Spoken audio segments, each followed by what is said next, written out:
बहुत सारा पैसा मिलेगा। आपको धन चाहिए, बहुत सारा धन मिलेगा। आपको संपत्ति चाहिए, बहुत सारी संपत्ति मिलेगी। आपको गाड़ी चाहिए, गाड़ी मिलेगा। बंगला चाहिए, बंगला मिलेगा। एक गया दूसरा आएगा। लेकिन दुनिया में माँ बाप दोबारा नहीं मिलेंगे। दोबारा हमें हमारे माँ बाप एक बार हमारे जीवन से गुजर गए ना, कभी लौट कर नहीं आएंगे।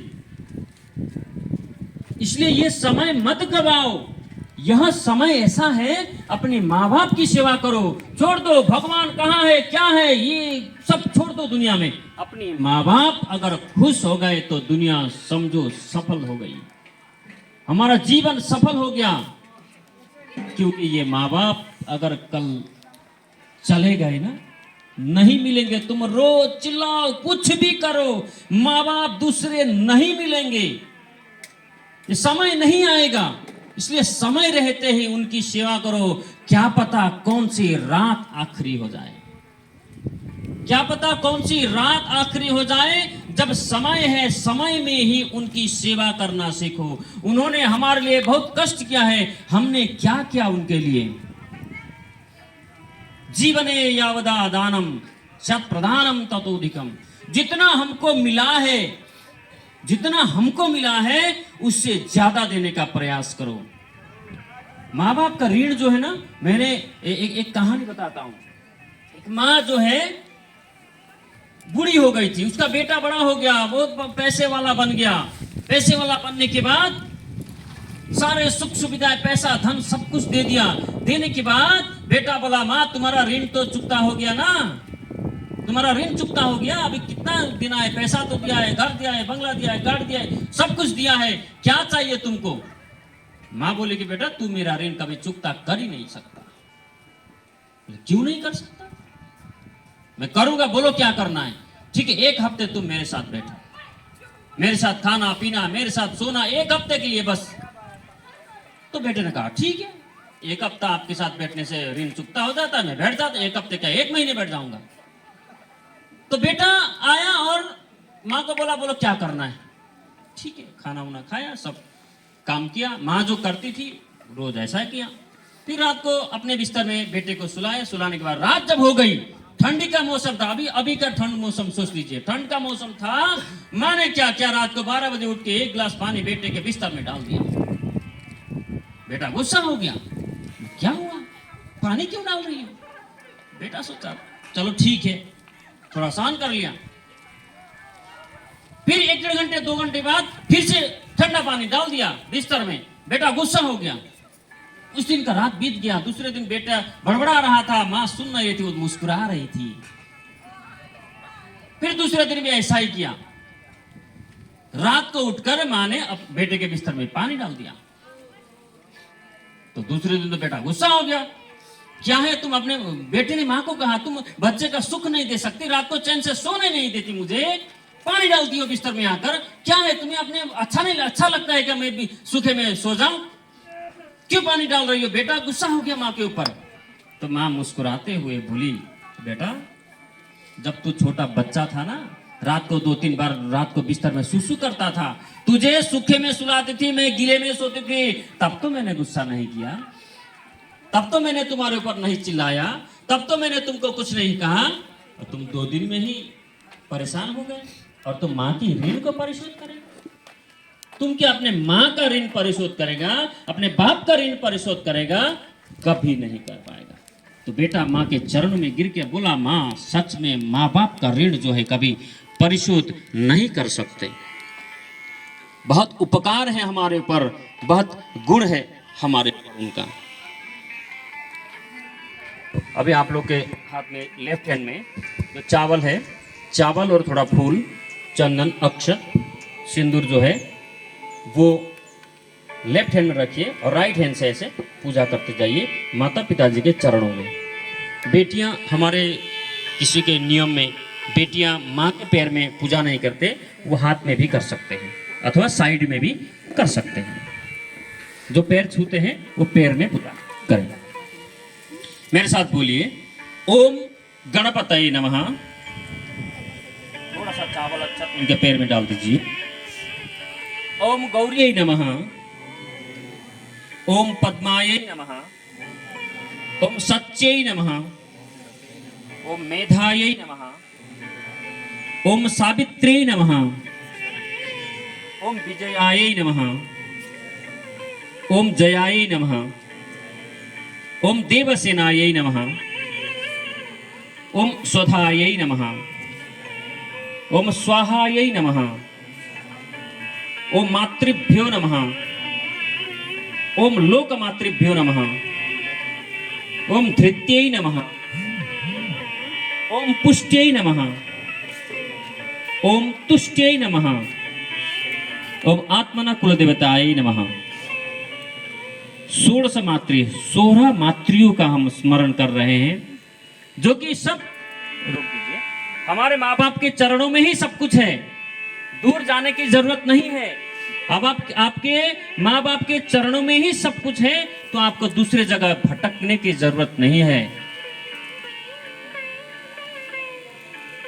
एक छोटा सा कहानी बताता हूं, ध्यान से सुनिएगा। माँ बूढ़ी हो चुकी थी, उसका बेटा बहुत अमीर था। माँ इतनी बूढ़ी हो चुकी थी, बीमार हो चुकी थी, उसके मुंह से आवाज भी, मतलब वाणी भी नहीं निकल रही थी, तो बीमार हो गई। तो बेटा विदेश में था, विदेश में होकर उसने माँ को सारी सुविधाएं दिया था, सारी सुविधाएं दिया था। एक दिन वो बीमार पड़ गई और मौसी को कहा कि मौसी हॉस्पिटल लेके जाओ। बेटा नहीं आया, बेटा नहीं आया। मौसी को बोला कि हॉस्पिटल लेके जाओ। अच्छे अच्छे डॉक्टर के पास ट्रीटमेंट चल रहा था, सब कुछ हो रहा था, लेकिन माँ ना कुछ बोल रही थी, ना कुछ खा रही थी, ना मुस्कुरा रही थी, बस उसकी आंखों से आंसू बरस रहे थे।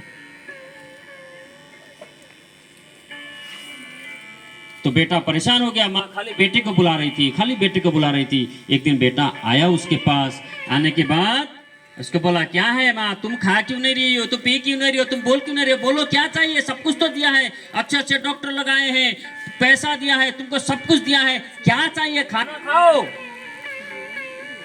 माँ कुछ नहीं बोल रही थी, बस उसकी आंखों से पानी निकल रहे थे, आंसू निकल रहे थे। तो डॉक्टर को कहा अच्छे से ट्रीटमेंट करो, क्या हुआ इनको। डॉक्टर भी कुछ समझ नहीं आ रहा कि क्या हो रहा है। तो मौसी जो पास में बैठी थी, मौसी को कहा कि मौसी माँ को खाना खिलाओ, क्या है ये सब, क्या कर रही है, नहीं खाना खाती है, परेशान करके रखता है, मेरा ड्यूटी वो जाना है, ये काम है बहुत।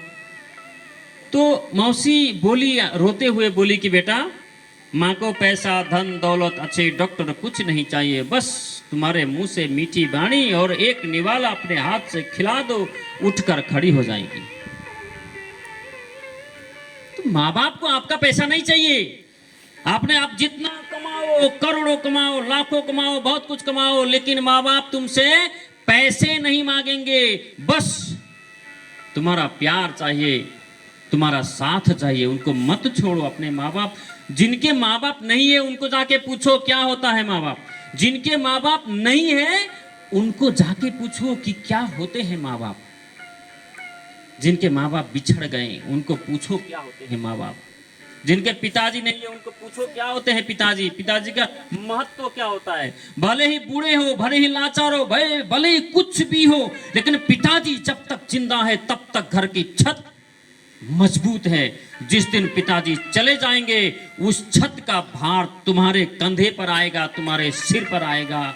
जब तक पिताजी है तुम निश्चिंत रहो कि मेरे पिताजी अभी जिंदा है, मेरी माँ अभी जिंदा है। जिस दिन पिताजी और माँ इस दुनिया से चले जाएंगे, सारी जिम्मेदारी जब आपके सिर पर आएगा, तब पता चलेगा कि क्या होती है माँ, क्या होते हैं।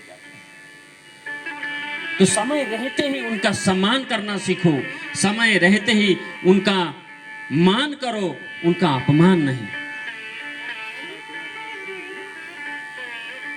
तो आप लोग जो फूल लिए हैं वो अपने माताजी और पिताजी के चरणों में डाल दीजिए, फूल लेकर उनके चरण में डाल दीजिए, साथ में अक्षत और चंदन में लगाकर डाल।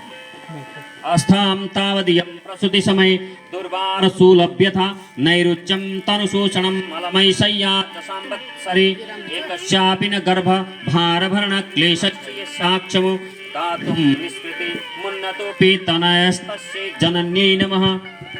ऐसी माँ,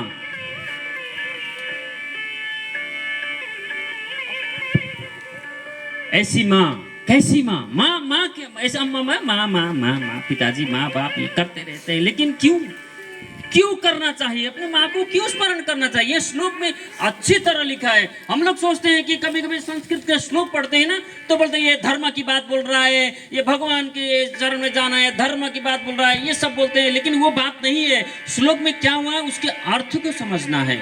आस्ताम तावोदयम प्रसूति समय दुर्बार सुलभ्य था नैरुच्यम तनुशोषणम मलमयी सय्या च सांवत्सरे। क्या बोला है? जब माँ के पेट में बच्चा होता है ना, आप लोग पूछिए जो माँ गर्भवती होती है उनको पूछिए कि तुमको क्या कष्ट होता है। 9 महीने 10 महीने अपने कोख में पालती है, कभी उनको स्वाद नहीं मिलता, खाने का चीज का स्वाद नहीं, ना अच्छे से चल सकती है, ना अच्छे से कुछ करने में मन लगता है, फिर भी अपने कोख में जो जन्मा ही नहीं, पैदा ही नहीं हुआ, उसी समय से प्यार करना सीखा है, उसी समय प्यार करना सीखा है। एक श्यापी न गर्भ भावरणम क्लेशस्य साक्षमो दातुम निष्कृते मुन्नतोपि तनयस्तस्ये जननी नमो नमः।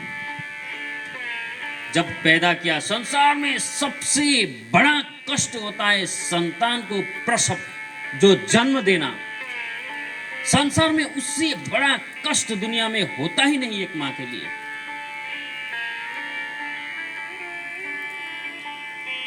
और हम छोटी छोटी खुशियों के लिए उसी माँ को तिरस्कार करते हैं, उसी माँ को अपमान करते हैं। कभी भी अपने माँ को, अपने पिताजी को तिरस्कार नहीं करना चाहिए, अपमान नहीं करना चाहिए।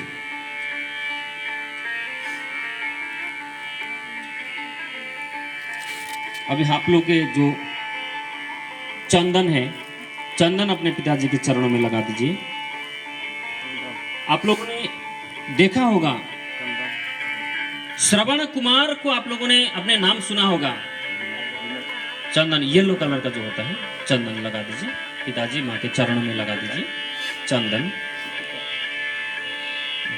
टीका लगा दीजिए पैर में। आप लोगों ने श्रवण कुमार का नाम सुना होगा।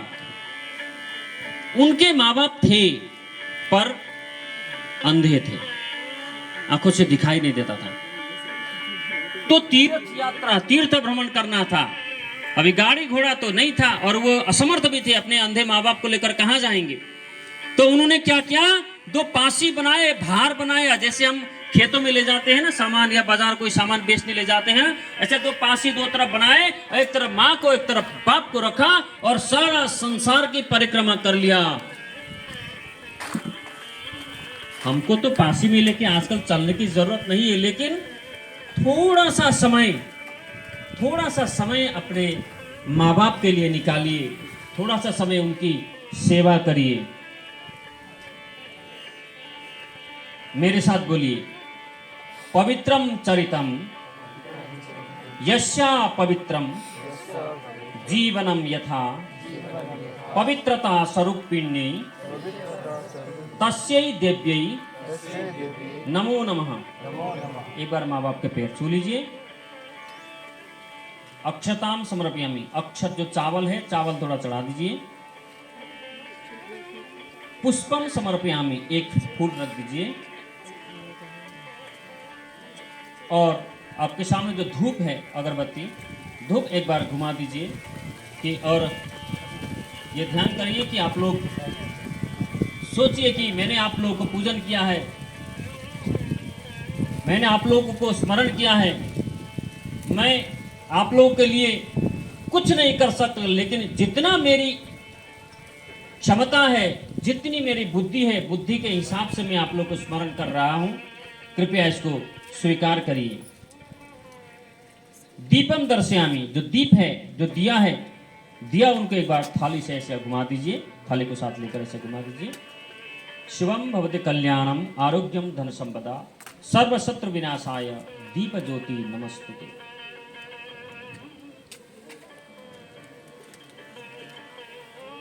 नीचे रख दीजिए। जो मिठाई जो आप लोगों ने लाया होगा, उस मिठाई को अपने माताजी पिताजी को खिला दीजिए। एक छोटा सा टुकड़ा निकाल के, या पूरा हो आधा हो, जैसा भी हो, खिला दीजिएगा।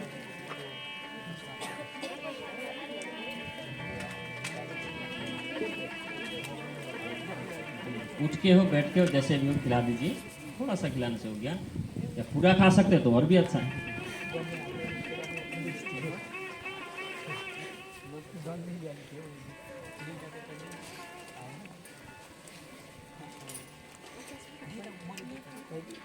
हमेशा यह मन में सोचना चाहिए कि माता पिता और गुरु अगर खुश हो गए तो संसार में सोचिए आपका जीवन सफल हो गया।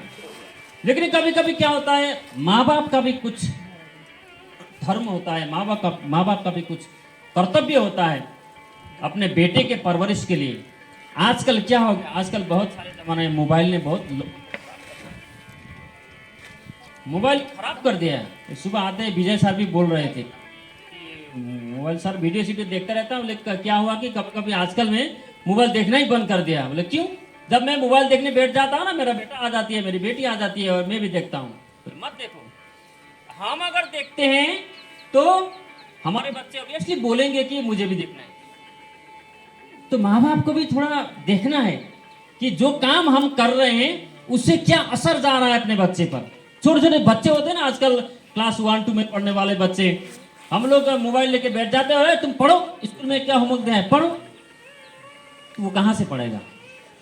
हमने उसको पढ़ना सिखाया, हमने उसको समय नहीं दिया। माँ बाप का भी कर्तव्य होता है कि हम भी अपने बच्चे को समय दें, हम भी अपने बच्चे के लिए कुछ सोचें। हम लोग डायरेक्टली तो हम कभी भी गलत नहीं करते, लेकिन ये गलती हो जाती, गलती करते नहीं है। हम लोग सोचते हैं कि हमने कुछ गलती किया ही नहीं है।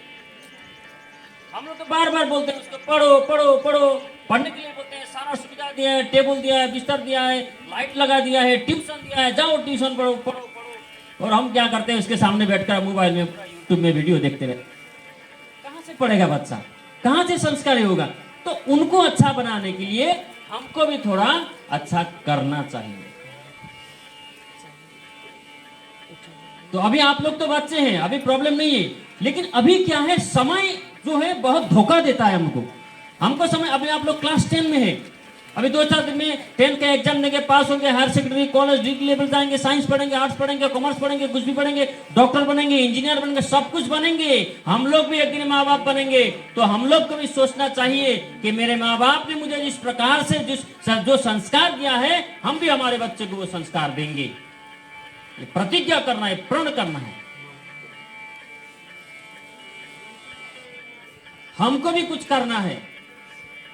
और माताजी पिताजी से भी अनुरोध है कि अपने बच्चे को अच्छा संस्कार दीजिए, ताकि एक कहानी सुना था ना आप लोगों ने, एक बच्चा, एक बाप दादाजी होते हैं साथ में, और